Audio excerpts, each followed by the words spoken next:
Assalamu alaikum viewers. Welcome to the Formula Foundation. In this video, you will learn about area under the curve. तो आइए start करते हैं. First, consider a function y is equals to f of x. अब हम जानते हैं कि function का ये पार्ट नॉन नेगेटिव पार्ट है, इसी तरह फंक्शन का ये पार्ट नेगेटिव पार्ट है. अब जिस तरह डेरिवेटिव कर्व पर टेंजेंट ड्रॉ करने की ज्योमेट्रिकल प्रॉब्लम्स को लीड करता है, इसी तरह definition of a definite integral is the problem of finding area. अब अगर वो एरिया इस रीजन का हो, यानी वो एरिया बाउंडेड हो एक्स एक्सिस से, ग्राफ के नॉन नेगेटिव पार्ट से जो कि एक सर्टेन इंटरवल में डिफाइन हो, और दो वर्टिकल लाइन्स है, means x is equals to a और x is equals to b से, मीन्स ये एरिया. इसी तरह अगर कोई रीजन बाउंडेड हो x एक्सिस से, ग्राफ के नॉन नेगेटिव पार्ट से जो कि एक सर्टेन इंटरवल में डिफाइन हो, और ये रीजन x इंटरसेप्ट से बाउंडेड हो, मीन्स ये रीजन.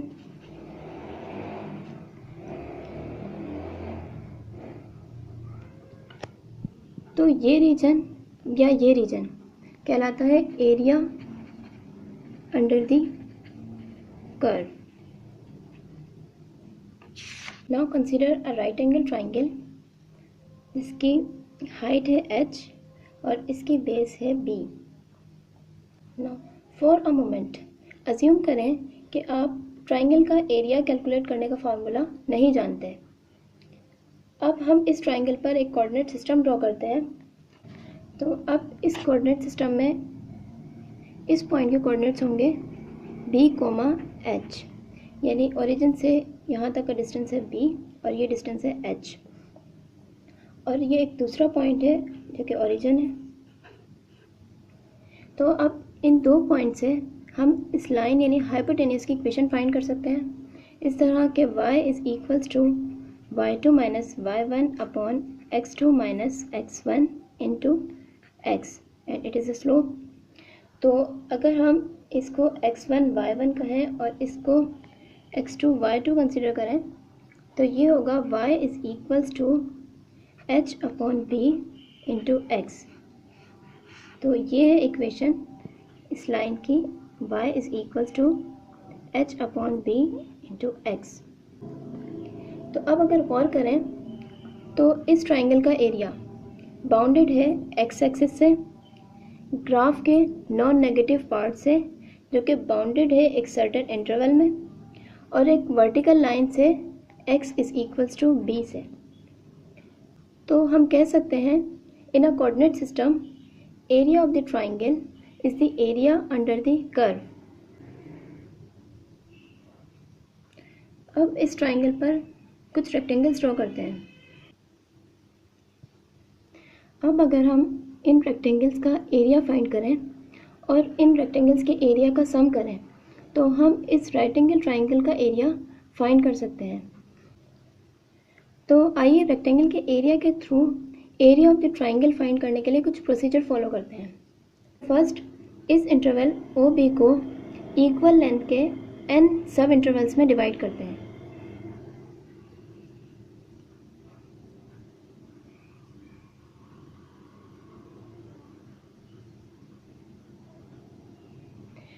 और हर एक सब इंटरवल की लेंथ होगी del x is equals to b minus 0 upon n, means del x is equals to b upon n, यानी हर एक इंटरवल की लेंथ है डेल x. तो अब हर एक इंटरवल पर एक रेक्टेंगल ड्रॉ करते हैं कुछ इस तरह. अब हर एक इंटरवल के राइट एंड पॉइंट को हम लेबल करते हैं x स्टार k से. तो अब अगर हम इस k रेक्टेंगल को अलग से ड्रॉ करें तो अब इस रेक्टेंगल में इस इंटरवल का राइट एंड पॉइंट है एक्स स्टार के, और इस पॉइंट पर वैल्यू ऑफ द फंक्शन होगी एफ स्टार के, यानी ये जो लेंथ है ये है एफ स्टार के, और यही लेंथ इस रेक्टेंगल की हाइट है। तो हम लिख सकते हैं area of the rectangle is equals to f of x star के into del x. Del x इस इंटरवल की लेंथ है जो कि इस रेक्टेंगल की विड्थ है, तो एरिया ऑफ द रेक्टेंगल होगा हाइट इंटू विड्थ। अब इस फिगर में इसी तरह के बहुत सारे रेक्टेंगल्स हैं, तो अगर हम इन रेक्टेंगल्स का इंडिविजुअली एरिया फाइंड करें और इन एरियाज़ का सम कर दें तो हमें इस ट्राइंगल का एरिया मिल जाएगा। तो area of the triangle approximately equal होगा f of x star 1 del x plus f of x star 2 del x plus f of x star k del x plus f of x star n del x. और using the sigma notation हम लिख सकते हैं summation means area of the triangle equal होगा summation k is equals to 1 to n f of x star के into del x, and it is the formula for finding the area of the triangle. अब f of x equal है h upon b into x के, यानी जो line की equation है वो equal है y is equal to h upon b into x के, और एक्स स्टार 1 इक्वल होगा डेल एक्स के,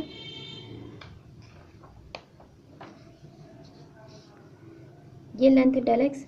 इसी तरह और डेल एक्स को हम लिख सकते हैं b minus 0 upon n is equals to b upon N.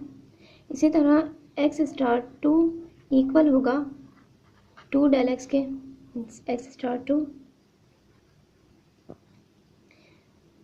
जो इक्वल होगा 2 इंटू बी अपॉन एन के।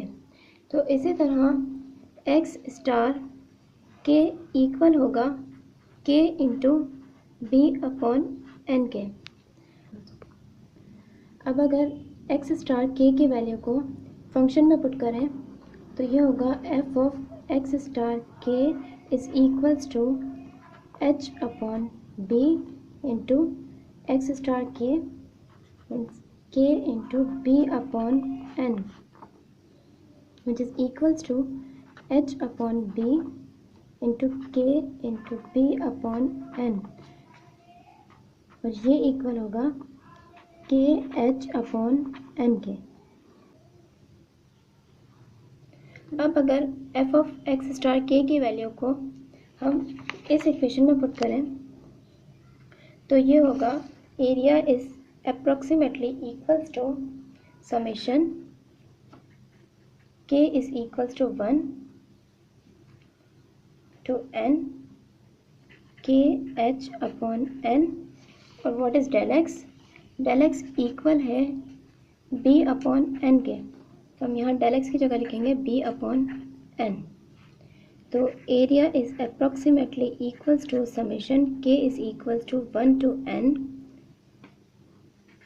के h b upon n square, और हम इसको लिख सकते हैं area approximately equals to k is equals to 1 to n h b upon n square dot k, और area is approximately equals to k is equals to 1 to n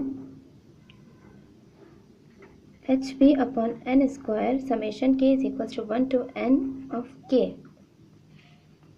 अब हम जानते हैं कि summation of k is equals to 1 to n of k equal होगा n n plus 1/2 के, यानी natural numbers का सम इक्वल होता है n इंटू n प्लस 1/2 के। तो हम लिखेंगे area is equivalent to h b upon n square dot, और इसकी जगह हम लिख सकते हैं n प्लस 1/2, और area is equals to h b n plus 1/n, और area is equivalent to h b upon 2 into, इसको सिंप्लीफाई करके लिखेंगे तो 1 प्लस 1/n। अब अगर नंबर ऑफ रेक्टेंगल्स को इंक्रीज कर दिया जाए, यानी ये जो पार्टीशन है इसकी लेंथ को कम कर दिया जाए, तो हमारी अप्रोक्सीमेशन और बेटर हो सकती है। तो हम यहाँ पर लिमिट प्रोसीड करेंगे, तो एरिया इक्वल होगा h b upon 2 limit n tends to infinity 1 plus 1/n के। तो एरिया इक्वल होगा एच बी अपॉन 2, और अप्लाइंग लिमिट वी गेट 1। तो हम कह सकते हैं area of the triangle equal है हाफ बी एच के।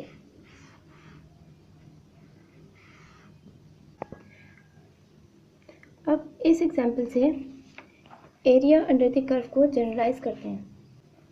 तो area under the curve find करने के लिए एक पॉसिबल प्रोसीजर समराइज करते हैं।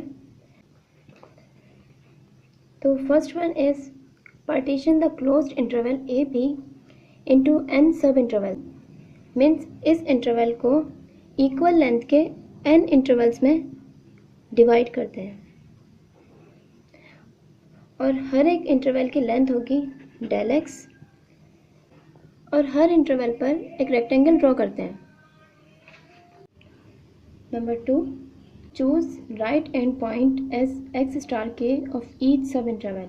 इंटरवल का जो राइट एंड पॉइंट होगा वो होगा x star k. Now the third one is form the product f of x star k into del x. This represents the area of the rectangle on the kth subinterval. Now fourth one is form the summation k is equals to 1 to n f of x star k into del x. This is the sum of the areas of n rectangles and represents an approximation to the value of a. We are now in position to define the formal concept of area under the graph on the interval. Definition.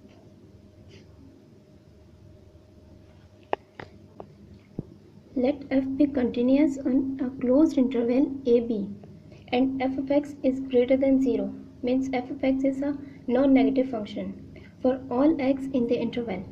We define the area A under the graph on the interval to be area is equals to limit del x approaches 0 summation k is equals to 1 to n f of x star k into del x.